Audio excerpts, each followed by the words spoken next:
The next thing I want to ask you is the place of balance, because from your works, from the research I see, you do represent people that are underrepresented. And how do you balance tokenism from being authentic? Yeah. I think that is a really difficult issue for a lot of organizations in particular. And I think specifically when it comes to representation, because I think no matter what, we all want to be able to show that we are diverse. We all want to be able to show that we are authentic. But how do you do that? A photo shoot is inauthentic. This podcast is inauthentic for sitting here to come and say a thing. And so I think it's always going to be really difficult. Um, but to be honest, I don't think it's something we kind of think about too much in terms of our um we just kind of do things. I don't think for us it's something that we stress about or worry about because it's not been. And obviously, when we talk about underrepresented groups, I mean that's a wide range. And I think for us, our primary focus is obviously kind of neurodivergent individuals, but we welcome anybody that considers themselves to be underrepresented to come and take part in any of the services, workshops, everything that we do. Um, I think when it comes to like a marketing perspective, it's obviously very, very different because I think, I don't know if you look at our social media, but we hardly ever post, and it's because we're so busy doing things. And maybe once we get to a point where we're like, okay, let's actually sit down and plan some content, that is when those conversations kind of come up. But I think, yeah, I think probably our authenticity maybe comes from, in a way, like a lack of effort. In terms of, we put stuff out there and we hope people kind of come and participate with it. Who are you as a person? If we strip out all of these things that you do, Mhm. who are you? Who am I? Yeah. I am a elder emo puzzle game lover. Um, yeah, I definitely consider myself to be um, like an intuitive and uh, like a learner. Like I like learning things. Tomorrow if all of a sudden, you know, I woke up and I was the only person on earth that existed, um, you know, I would explore and I would learn and I would kind of try and figure out new things and build things. Like I'm a creative and I like to make things. Um, and I think that's maybe part of obviously becoming an entrepreneur as well, problem solving, enjoying the builds of things, enjoying kind of helping people. Um, but yeah, I think for me, kind problem solving kind of person is probably my overall or at least what I would see myself as. Maybe others would see it differently. Can you? Okay. I would like to also know more, little bit about your childhood. Hmm. Was there anything in your childhood that showed that you are a problem-solving person? You are. I can call you a selfless person, because why will I sell my flats to go do something that I am definitely sure I'm not going to make profit out of? To be honest, though, I kind of sometimes feel that actually sometimes helping people for me feels a bit selfish. That it's because I do get a buzz from helping people. So when I help somebody, I'm not actually just being completely selfless because I am actually getting something from it. Like I'm getting a reward of a good feeling. And I think sometimes people, when we think about being selfish or selfless, we always think about selfishness from the perception or from the like as greed almost. It's like, I want something from this, I want something this, but actually I want that good feeling all the time. So I think yeah, sometimes we have to kind of reshape how we think about Mm. our our needs and our wants from situations. And I'm definitely not driven by money.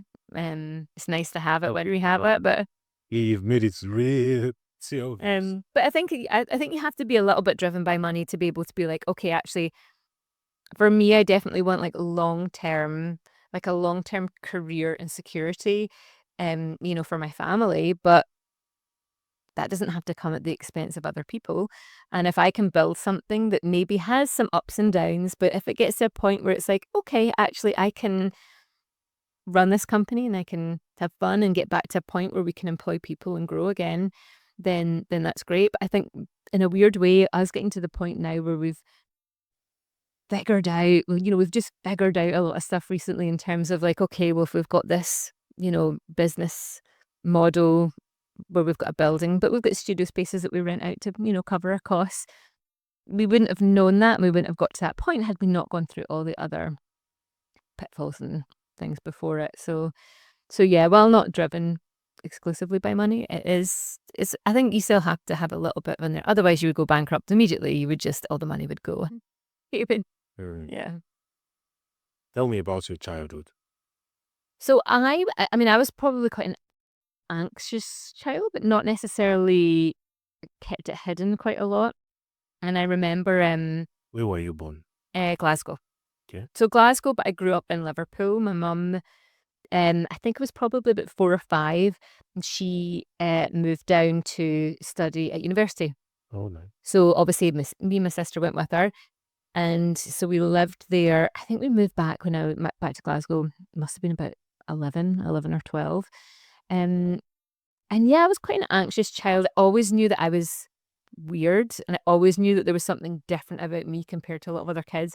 But I think when you're little, you kind of keep that to yourself. You don't necessarily, you know it, but you don't have the, Articulate it. yeah, and you don't have the emotional maturity to kind of understand it as well.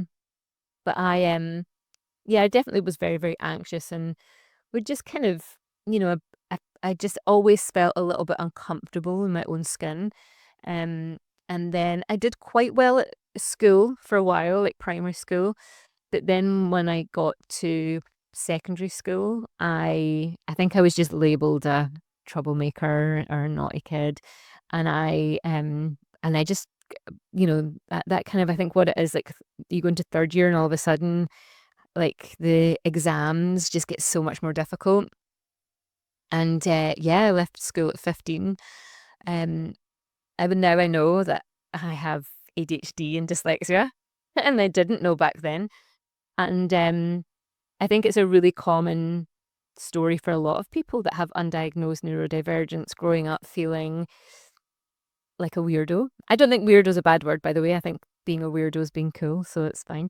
But I think there's definitely a lot of us that grew up kind of disenfranchised and totally just unhappy with ourselves because of this, kind of having to trundle through life with a mask on. And luckily some of us have made it, out the other side. And for other people, life's still very, very difficult because of those experiences growing up. But I think for me, I had always had a really, really loving and supportive family. Oh, that's nice. And again, I think coming from a family that have financial stability completely just adds to the way that you end up kind of feeling about yourself as you grow up.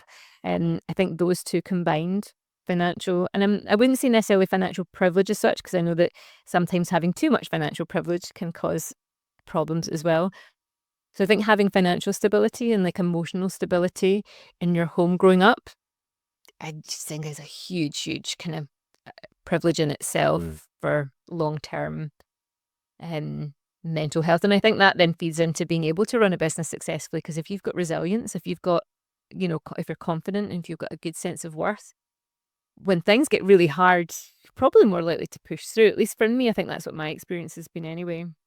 You can, just give it one more day and just going to do it when things get tough. I've never really felt super defeated. Maybe a couple of times where I've thought, oh, this is maybe not the right path. But no, I think I've largely, my experiences from growing up and having such a caring family and having all my basic needs met have massively contributed to me being resilient and capable of being able to push through when things get tough. So you just pretty much highlighted the advantage that's coming from a stable family, both emotionally and financially, has been able to help you become, has become the bedrock of who you are today. In the next 30, 40 years, how will you want your work to be remembered? the work you do with you currently do now with Wild and Kind? It's funny because a part of me kind of feels like it's not that I don't want it to be remembered, but I think kind of what we're doing just now should be so much more normalized. And I think maybe in a way, if it was rather than thinking about what would we be remembered for, it would maybe be that, oh, actually, we were one of the first people to start having a more focus on these kind of community type spaces that are third spaces. And I know there's lots of organizations out there kind of doing things like this. But again, a lot of them are quite expensive or a lot of them are corporate. And I think I think if anything, it would be nice that we would be remembered for being in that early stages of what might shape a better future for other people. Because I think, thinking back to my experience as a child and having like a loving, supportive network, a lot of people haven't had that.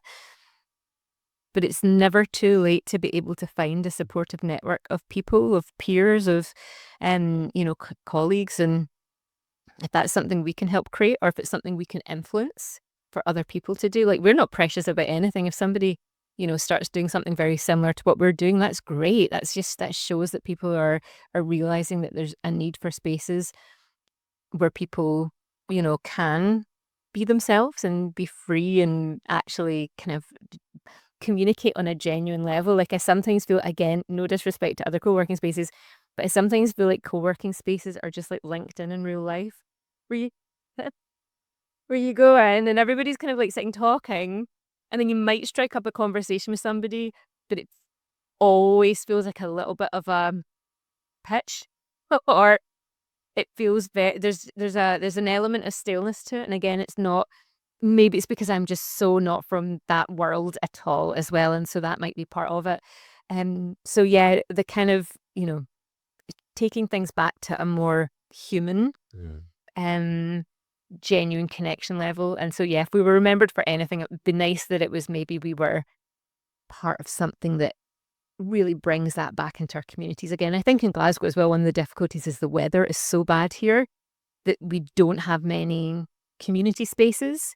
And obviously there's community centres and things like that, and obviously they all have their benefits too. But I don't know about you, but I don't know many like young people or even like people kind of in their kind of 30s and 40s who would want to like hang out at a community centre. It's not necessarily, there's nothing again bad about that, but it's just there's different needs for different individuals. And so, more community driven spaces that are free, or like at least massively affordable or built into, I love the fact that there's so many of these buildings being built now with Yeah. really thinking about community living, but they're all for rich people. So if we can take a lot of those concepts and put them together to make more affordable housing and then, kind of co-living spaces as well. Like obviously we're focused on co-working just now, but I'm really passionate about this idea of like co-living spaces too. And so maybe in the future, who knows, but we're just So let's play a little bit around this. If I should write a check that will really, really work of £10 million for you today, what are you gonna do? oh, okay, this is a 10 fun one. pounds. £10 million. Okay, I would probably, I mean, I don't really know what £10 million even is, like in terms of what I could afford. But let's say money was no object. Yeah. Um, what I would probably do is take a big bit of land somewhere. Um, I don't know where, just a big bit of land somewhere, and think about designing a kind of, that people are talking now about these like 15-minute cities. Try and figure out how to build a little ecosystem that was supportive of community members, that was fulfilling people's basic needs, but that was also self-sufficient. Like, how can we were talking about this today, and it seems a bit silly, but a lot of me and my friends play a computer game just now called Stardew Valley. And it's just a little cozy game. You have a farm and there's, like a blacksmith and things. It's just a game, but it's very addictive. And we were kind of like, wow, why can't life actually just be like that again, where we've just got everything that we need and it's all there and I need to go to the baker's and there's this and that. And I think we've lost something Mm. with kind of, I think it's a combination of technology, but a lot of the time when we see these developments of housing estates and it's just cookie cutter houses, and then there's a wee park, and I know they've put a wee thing there, but we're just losing community. There's no way for us to exist outside of our homes together. Again with the weather, but yeah, I think I would just design a cool village or city and figure and hire all the people that knew how to come in and be like, okay, we can make this sustainable, because wouldn't that be I mean, I think if Earth had a goal, surely it would be like, people don't really need money anymore, or for the basics anyway. Could we create societies where people can just exist and they can grow their own food and they can share, they can support each other, with childcare? That's something that I'm sure we both is a stressor at the moment.